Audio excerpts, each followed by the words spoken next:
Assalamualaikum warahmatullahi wabarakatuh. Allahumma sholli ala Sayyidina Muhammad wa ala ali Sayyidina Muhammad. Pemirsa yang dirahmati Allah, marilah kita simak ceramah dari Kiai Haji Abdullah Gimnastiar dengan tema orang yang hidup dengan kebahagiaan semu. Sebelumnya marilah kita perbanyak sholawat minimal 1000 kali sehari, agar hidup kita penuh barokah dan mendapatkan syafaat kelak. Jangan lupa berikan dukungan kepada channel kami dengan memberikan super thanks seikhlasnya. Marilah kita doakan semoga Agim sekeluarga dan para penonton YouTube ini diberikan kesehatan dan diberikan kebahagiaan dunia dan akhirat. Amin ya robbal alamin. Jadi sekali lagi ini adik-adik beruntung benar ini santri yang ditakdirkan oleh Allah bisa mesantren. Berapa banyak remaja yang tidak kenal ilmu agama, sudah tidak kenal ke Allah. Minimal kalau orang tidak paham agama itu 3 ya, minimal. 1, dia tidak kenal kepada Allah, tidak kenal kepada penciptanya, udah berat, repot. Kalau orang tidak kenal kepada Allah, pasti hidupnya tidak tenang, pasti. Kenapa? Karena tenang itu ala bidzikrillah tatmainnul qulub. Camkan, hanya dengan ingat Allah hatimu akan tentram. Bagaimana akan ingat Allah kalau tidak kenal kepada Allah? Bagaimana mungkin kita bisa mengingat sesuatu yang tidak kita yakini? Benar? Jadi kalau tidak belajar agama, bleng aja. Tenangnya itu tenang semu, bahagianya itu bahagia fata morgana. Sepertinya bekal senang, padahal tidak juga. Sebentar lah. Dan dangkal. Yuk asik, saya punya HP baru. Hah? Ternyata kuotanya kurang, jengkel. Aduh asik, sepatunya keren. Sayang, warnanya nggak cocok. Sebentar aja. Punya sepeda baru, motor baru juga sebentar senang. Udah gitu, lihat yang lebih bagus, hilang senang yang ini. Jadi benar-benar dangkal. Kesenangannya tuh dangkal. Udah itu susah lagi mikirin yang belum ada. Nah, orang tidak belajar agama, dia tidak kenal Allah. Kalau orang tidak kenal Allah, tidak kenal tenang. Tidak bisa. Apalagi kalau orang tidak belajar agama, dia tidak akan tahu bagaimana amal yang diperintah dan dilarang oleh Allah. Nah, bahagia itu ada pada perintah-perintah Allah, tapi dia tidak belajar, dia tidak tahu. Seperti nikmatnya tahajud. Tahajud itu membuat tenang, bahagia kalau orang melakukannya dengan benar. Tapi karena dia tidak tahu ilmu tahajud, beleng saja. Dan kalau orang tidak belajar, dia tidak tahu yang halal, yang haram, baik, buruk, selain ngarang, dan ini akan membuat dia tidak bisa menyikapi dengan benar ujian hidup ini. Contoh, kalau ada orang yang berkata jelek, bagaimana jawaban yang benar? Wa idza khatabahumul jahiluna qalu salaman. Dan apabila ada orang yang jahil, wa idza khatabahumul jahiluna qalu salaman.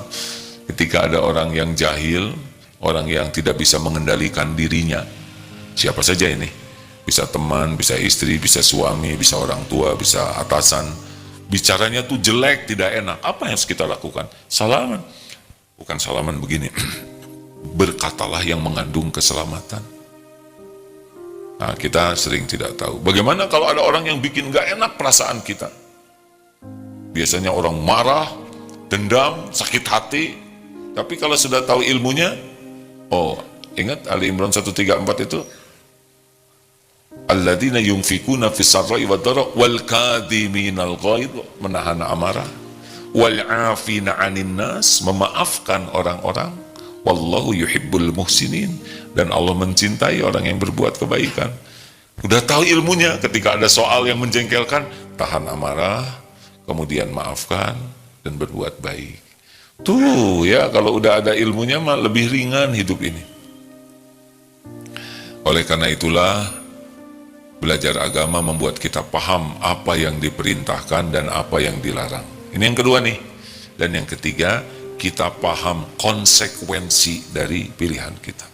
Kalau orang belajar agama, oh ya, kalau saya melakukan kebaikan, maka saya akan ditenangkan, dibahagiakan, saya dapat pahala, saya akan dituntun oleh Allah, saya akan dimudahkan urusan. Wa may yattaqillah yaj'al lahu makhrajan. Kalau saya patuh ke Allah, bertakwa, Allah akan memberikan jalan keluar dari persoalan hidup saya. Oh, ternyata jalan keluar bukan dari pintar, jalan keluar bukan dari jago, jalan keluar bukan dari hebat, jalan keluar terbaik itu dari takwa. Wa yarzuqhu min haitsu la yahtasib, dan Allah akan memberi rezeki yang tidak diduga-duga. Oh ya, ternyata dalam hidup ini tidak harus selalu terbayangkan, tidak harus selalu terpikir oleh kita sesuatu yang tidak mungkin. Aduh, saya tidak mungkin nih. Tidak ada yang tidak mungkin bagi Allah Subhanahu wa taala. Kalau kita takwa akan ada jalan keluar yang tidak diduga-duga. Enakan begini? Kan? Waduh, saya emang gak akan kebeli rumah. Kalau Allah mau ngebeliin, dari mana saya bisa umroh haji? Sekarang mahal 30 juta, 40 juta. Kalau Allah ngundang, pasti berangkat itu. Siapa yang mau sama saya? Wajah saya masih segininya, saya mau orang kecil, kaki juga nomor 35. Emang jodoh tergantung ukuran sepatu. Innama amruhu idza arada syai'an ayyaqula lahu kun fayakun. Enaknya orang-orang yang yakin ke Allah, tidak ada putus asa dalam hidup ini. Orang yang yakin kepada Allah, ketika ditimpa sesuatu, dia ridho. Faman radiya falahu ridho. Menghadapi yang akan datang, kul la yusibana illa ma kataballahu lana huwa maulana wa 'alallahi falyatawakkalul mu'minun. Katakanlah, sekali-kali tidak akan menimpa kepada kami kecuali apa yang Allah tetapkan untuk kami. Dialah maula kami, pelindung kami, dan kepadanya lah.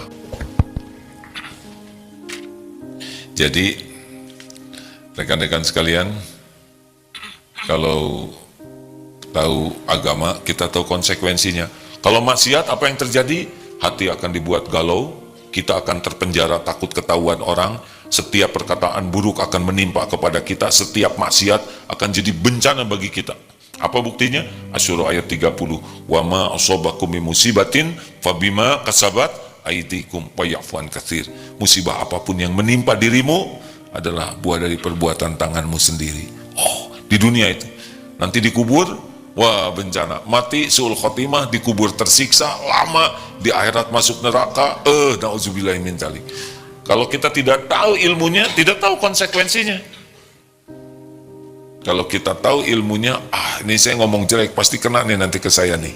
Ini saya melakukan maksiat, pasti kena nih ke saya nih, besok lusa. Memang begitu.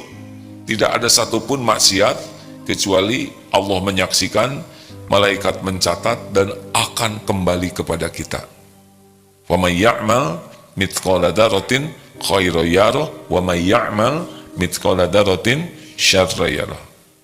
Jadi tidak meleset. Silakan Ustaz. Quran Surah At-Taubah surat ke-9 ayat 51. A'udzu billahi minasy syaithanir rajim. Qul lan yusibana illa ma kataballahu lana huwa maulana wa 'ala Allahi falyatawakkalul mu'minun. Katakanlah wahai Nabi Muhammad, tidak akan menimpa kamu melainkan apa yang telah ditetapkan Allah bagi kami. Dialah pelindung kami, dan hanya kepada Allah hendaknya orang-orang bermukmin bertawakal. Baik rekan-rekan sekalian, jadi sesibuk apapun diri kita harus fokus kepada yang membuat kita bahagia. Apa yang bisa membuat kita bahagia? 1, iman. 2, amal soleh. Fokuslah ini, bagaimana meningkatkan iman, dan bagaimana setiap kegiatan kita diniatkan jadi amal soleh. Baru bisa bahagia. Kalau tidak, ya sudah, ngarang saja hidup ini.